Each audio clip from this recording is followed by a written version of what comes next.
बिस्मिल्लाहिर्रहमानिर्रहीम बिस्मिल्लाहिर्रहमानिर्रहीम। दोस्तों अस्सलाम वालेकुम। अशरफ आसमी एडवोकेट आपकी खिदमत में हाज़िर है।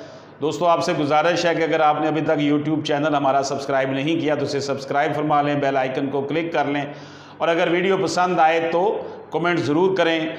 दोस्तों अल्लाह पाक से दुआ है कि अल्लाह पाक हम सब पर अपना ख़ास करम फरमाए, हमें रिज़्क़ हराम से बचाए, हमें आसानियाँ तकसीम करने वाला बना दे। जनाब 2019 YLR 2316 जजमेंट है। It is never the requirement of law that informant of FIR must be an eye witness. The basic purpose of FIR is not meant to decide guilt or innocence but to activate the law enforcing agencies to immediately move for collection, preservation of evidence।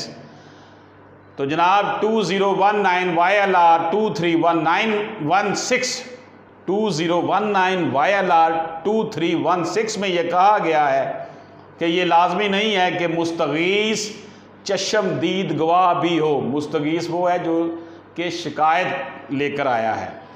FIR का बुनियादी मकसद सिर्फ फौजदारी कानून को हरकत में लाना है। सबूत इकट्ठा करने के लिए मुल्ज़म को गुनाहगार या बेकसूर करार देना नहीं है।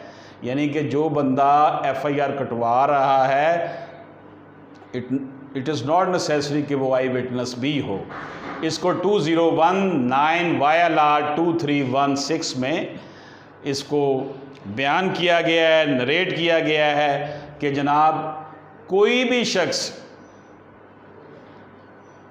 किसी भी जुर्म की FIR जो है वो कटवा सकता है।